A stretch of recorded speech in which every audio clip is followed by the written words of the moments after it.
Hello friends, तो आज हम 18 तारीख के सेकंड शिफ्ट के पेपर को सॉल्व करेंगे। तो चलिए पहले क्वेश्चन के साथ शुरू करते हैं, जो कि आपको मोस्ट अप्रोप्रिएट ऑप्शन फिल करने को कह रहा है।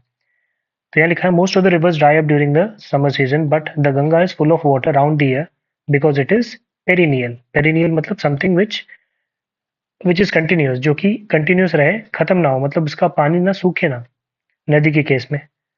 तो इसीलिए ऑप्शन थर्ड आपका इसमें करेक्ट आंसर हो जाएगा। बाय एनुअल का क्या मतलब होता है? Something which happens twice a year, annual once a year, biennial occurring every 2 year, 2 साल में जो एक बार हो। अगले में चले तो अगर पैसिव वॉइस पूछ रहा है, पढ़ के देखते हैं। The tutor was not teaching the student, tutor teacher बच्चों को नहीं पढ़ा रहा था। आईएनजी का फॉर्म है तो आपको आईएनजी चाहिए, इन दोनों में नहीं है, काट दिया। तो यहाँ पे देखिए टीचिंग आ रहा है, इसलिए ये भी गलत हो गया, ऑप्शन ये बचा। The student was not being taught by the tutor, tutor जो है स्टूडेंट को नहीं पढ़ा रहा था। आगे चलते हैं। क्वेश्चन नंबर थर्ड में आपसे एंटोनिम पूछ रहा है शब्द डॉगमेटिक का। डॉगमेटिक मतलब someone very who is very conservative, जो कंजर्वेटिव हो, पुराने विचार वाला हो, है ना, रूढ़िवादी हो। तो उसके लिए हमारे पास करेक्ट एंटोनिम हो जाएगा लिबरल, जो कि उदारवादी हो, वो खुली सोच का हो। डिप्लोमेटिक मतलब राजनीतिक, जो डिप्लोमेटिक रिलेशन जैसे आप पढ़ते हैं। कंसर्न मतलब कोई चिंतित हो, उसे आप कंसर्न कहेंगे। और कंजर्वेटिव जैसे मैंने बताया ही, रूढ़िवादी, तो लिबरल ऑप्शन करेक्ट है। अगले में आपसे करेक्ट स्पेलिंग फिल करने को कह रहा है, पढ़ के देखते हैं।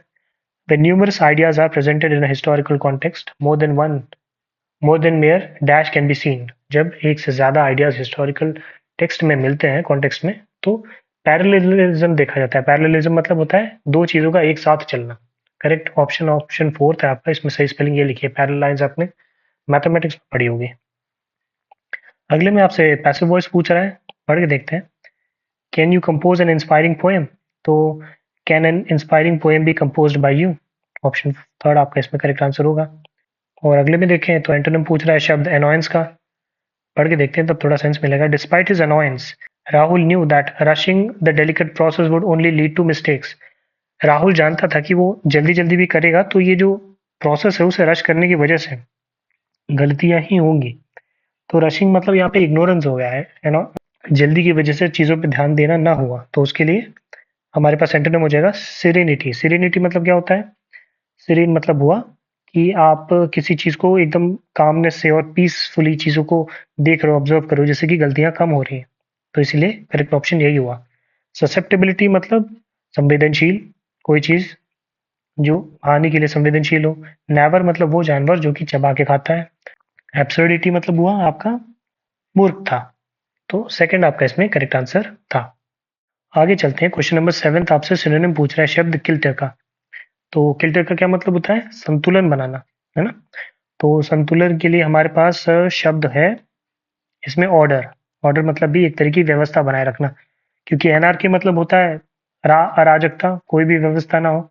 शैम्बल्स मतलब भी अराजकता की स्थिति होती है। और डिसरिपेयर मतलब कोई पुअर कंडीशन में कोई चीज हो, डिसऑर्डरली हो, तो उसके लिए हो जाएगा डिसरिपेयर। ऑप्शन फोर्थ आपका इसमें करेक्ट आंसर होगा। अगले में आपसे सिनोनिम पूछ रहा है शब्द टेंडेंसी का। टेंडेंसी का क्या मतलब होता है? टेंडेंसी का मतलब होता है किसी की कोई प्रवृत्ति, कैसी प्रवृत्ति है। तो उसके लिए हमारे पास सेंटेंस शब्द है प्रॉननेस। प्रॉननेस मतलब भी किस तरह की आपका मतलब कैसा किसी की तरफ झुकाव है, या किसी एक तरह की मेंटालिटी है, किसी एक तरह का इंक्लिनेशन है। तो करेक्ट सिनोनिम यही हो जाएगा, ऑप्शन सेकंड। डिकॉय मतलब होता है ट्रैप। डिस्टेस्ट मतलब होता है डिसलाइक। और एवर्जन मतलब होता है हेट, घृणा, स्ट्रॉन्ग डिसलाइक। आगे चले तो आपसे correctly spelled fill in the blanks कह रहा है, तो पढ़ते हैं। Coulter Hall is a nuclear power station in England which is known as the first nuclear power station to generate electricity for dash purposes. Electricity generate क्यों करते हैं? Commercial purposes के लिए। कमर्शियल मतलब वाणिज्यिक पर्पसेस, जिससे कि आप मतलब चीजें बेचते हैं और पैसे लेते हैं, यही हुआ, ऑप्शन फर्स्ट। आगे चले तो क्वेश्चन नंबर 10 आपसे कह रहा है, तो मोस्ट अप्रोप्रिएट ऑप्शन फिल करो, पढ़ के देखते हैं। Bankrupts are those who are incapable to pay their debts. Incapable मतलब समवन who's incompetent, मतलब असहाय है, जो अयोग्य है, पे नहीं कर पा रहा है। नियाग्र मतलब होता है अनसेटिस्फैक्टरी, स्मॉल। और केपेबल मतलब सक्षम, तो ये इसका सीधे सीधे एंटोनिम हो गया। और पावरफुल मतलब शक्तिशाली, तो इसलिए ऑप्शन नंबर फर्स्ट आपका इसमें करेक्ट आंसर था। अगले में अंडरलाइन पार्ट को रिप्लेस करने को कह रहा है। Rohan exercised and at a lot, least he should not be weak. यहाँ देखिए least he should be weak होना चाहिए, नॉट बी नहीं होगा, यही गलती है। Rohan exercise and at a lot, least he should be weak, least के साथ शुड लगता है, ऑप्शन थर्ड करेक्ट है। अगले में देखें आप, तो अगले में जंबल ऑर्डर में है, उसको आपको प्रॉपर ऑर्डर में करना है, पढ़ के देखते हैं। यहाँ पे लिखा हुआ है dreams provide an escape where reality is suspended into a world of endless possibilities. अच्छा, तो इसके लिए आप अगर आप शुरू करें, पी से ही शुरुआत होनी चाहिए, पी से एक ही जगह शुरू है, ठीक है। तो ड्रीम्स प्रोवाइड एन एस्केप, फिर आर है, इनटू अ वर्ल्ड, फिर ओ है, of endless possibilities where reality suspend, मतलब जो आपके सपने होते हैं वो आपको एक ऐसी दुनिया में ले जाते हैं जहाँ पे पॉसिबिलिटीज की कोई सीमा नहीं होती, वो आपको वास्तविकता जो रियलिटी है उससे सस्पेंड कर देते हैं, उससे दूर कर देता है और अच्छा फील कराते हैं, इसीलिए ऑप्शन फोर्थ आपका इसमें करेक्ट आंसर होगा। आगे चलते हैं। अगले क्वेश्चन में आपसे मोस्ट अप्रोप्रिएट मीनिंग पूछ रहा है। शब्द पग्नेशियस माने इसका आपको सिनोनिम बताना है। पग्नेशियस मतलब क्या होता है? पग्नेशियस मतलब होता है कोई लड़ाकू स्वभाव का पर्सन, मतलब someone who is aggressive, who is likely to fight. तो उसके लिए हमारे पास एक और सिनोनिम शब्द है वैपिश, इसका भी सिमिलर मतलब होता है, मतलब कि तुक मिजाजी या एकदम लड़ने के लिए तैयार। एरोगेंट मतलब होता है घमंडी। गुड टेम्पर्ड मतलब ये, इसका अगर आपको सिनोनिम पूछना रहता, एंटोनिम पूछना होता तो ये वाला शब्द होता। गुड टेम्पर्ड मतलब जिसका आचरण शांत स्वभाव का हो, और इम्पेशेंट मतलब जो वेट ना कर सकता हो, धैर्य ना हो जिसमें। फर्स्ट करेक्ट था। अगले में आपसे सिनोनिम पूछ रहा है शब्द कंडोन का। कंडोन का क्या मतलब होता है? कंडोन का मतलब होता है क्षमा कर देना, माफ कर देना। तो उसके लिए हमारे पास शब्द क्या है? पार्डन, ऑप्शन फोर्थ, क्षमा कर देना के लिए। सोलेस मतलब क्या होता है? सांत्वना देना, है ना, कंफर्ट देना डिस्ट्रेस की सिचुएशन में। पेनाल्टी, पनिशमेंट और सॉलिट्यूड, इसका मतलब होता है कंसर्न और केयर, चिंता। आगे चले तो ये आपसे सीख जो ब्रैकेटेड पार्ट है उसको करेक्ट करने को कह रहा है, पढ़ते हैं। ही dash for wallet in his pocket, he seek for ने, ही सॉट फॉर हिज वॉलेट, अपने पॉकेट में वॉलेट के लिए इसने उसने हाथ डाला खोजने के लिए, ऑप्शन फर्स्ट करेक्ट है। आगे देखें तो अप्रोप्रिएट मीनिंग पूछ रहा है वर्ड का। अब बिटर पिल, बिटर पिल मतलब एक कड़वी दवा, ऐसा कुछ सेंस आ रहा है। तो इसके लिए क्या हो जाएगा? कड़वी गोली मतलब क्या होता है?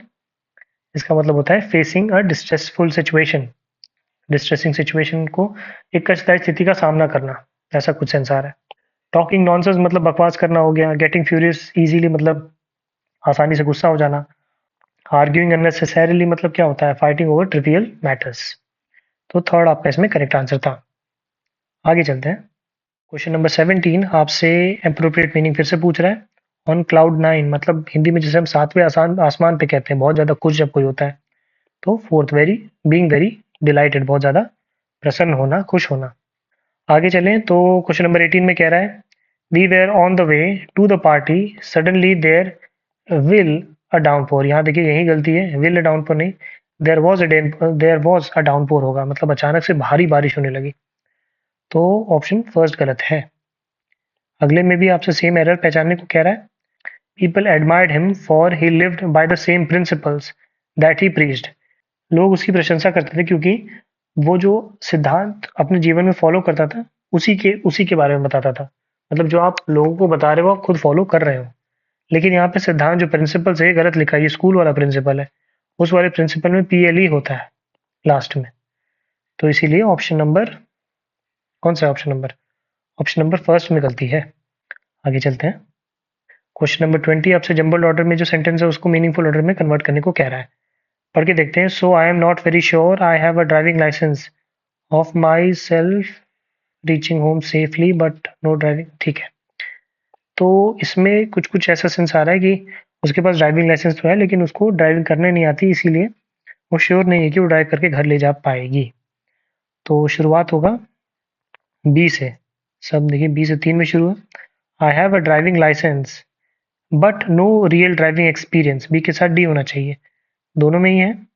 So I am not very sure of myself reaching home, तो मतलब बी, डी, ए और सी, बी डी ए सी, ये आपका फर्स्ट में option.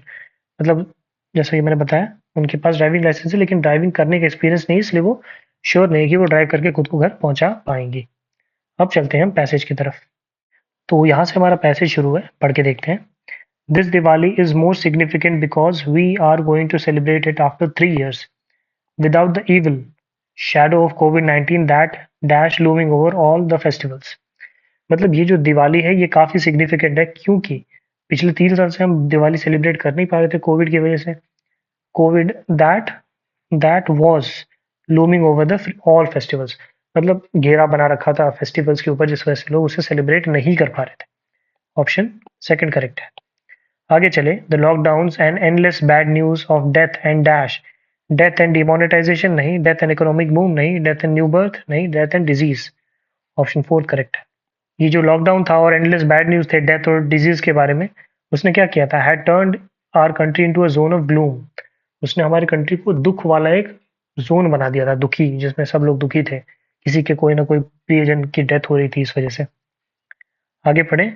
But this season of Diwali dash all Soros, लेकिन ये जो सीजन था दिवाली का, इसने क्या किया? हैज हवर्ड, मतलब ऊपर मंडराना, ऐसा तो नहीं है। हैज रिकग्नाइज भी नहीं, अडॉप्टेड भी नहीं। शेड, शेड माने दूर कर देना, मतलब उसने सारे जो पुराने जो गम थे उन सबको दूर कर दिया। Has has shed all the sorrows of people by lighting the candles of hope in their lives. लेकिन इस दिवाली पे लोगों ने अपने पुराने सारे दुख दूर कर दिए कैंडल्स को जलाते हुए, अपने जीवन की खुशहाली के लिए, उम्मीद के लिए कि आगे जीवन अच्छा होगा। आगे चलें। थोड़ा सा मैं ऊपर कर लेता हूँ ताकि आपको बाकी ऑप्शंस दिखाई दे। तो आगे लिखा है, we can see the lights, the candles, the lanterns and the busy people coming out of their houses and purchasing toys for their children। तो हम लाइट्स देख सकते हैं, कैंडल्स देख सकते हैं, लैंटर्न्स देख सकते हैं, और लोगों को देख सकते हैं जो अपने घर से बाहर निकल कर आगे बच्चों के साथ आ रहे हैं। क्यों आ रहे हैं? Let's dash those people who have made such a huge contribution. तो लेट्स क्या? लेट्स टर्मिनेट, बिरेट, ऑनरस या salute. Let's salute those people, उन्हें हमें सल्यूट करना चाहिए। क्यों सल्यूट करना चाहिए? Contribution to dash good thoughts and saving people's life, मतलब जो डॉक्टर्स हैं और जिन्होंने बहुत सारी मेहनत की, वैक्सीन बनाई, उन्हें हमें सल्यूट करना चाहिए। टर्मिनेट मतलब क्या होता है? समाप्त करना होता है। बिरेट मतलब डांटना। ओनरस मतलब कष्टदायक। तो इसीलिए फोर्थ ही करेक्ट होगा। थोड़ा सा ऊपर कर लेता हूँ मैं। Let's salute those people who have made such a huge contributions to क्या? टू स्प्रेडिंग, है ना, स्प्रेडिंग, फैला रहे होंगे ना, वो क्या स्प्रेड कर रहे हैं? They are spreading good thoughts and saving people's lives. वो अच्छे थॉट्स को स्प्रेड कर रहे हैं और लोगों की जान को बचा रहे हैं। बाकी वो इम्प्लीकेशन मतलब क्या होता है? इम्प्लीकेशन वाला मतलब अगर आप देखें तो इसका मतलब होता है फंसाने वाला। इम्पीडिंग मतलब अवरोध, रोकना, और स्टैग्नेशन मतलब स्थिर रहने वाला, कोई चीज़ स्टैग्नेंट हो, स्थिर रह जाए। तो इसीलिए सेकंड आपका इसमें सबसे अप्रोप्रिएट ऑप्शन है। उम्मीद करता हूँ ये वीडियो भी बाकी वीडियोस की तरह हेल्पफुल रहा होगा, और बाकी भी और सीरीज हम इस तरह की वीडियोस और लाते रहेंगे। वीडियो के साथ अंत तक बने रहने के लिए बहुत बहुत धन्यवाद।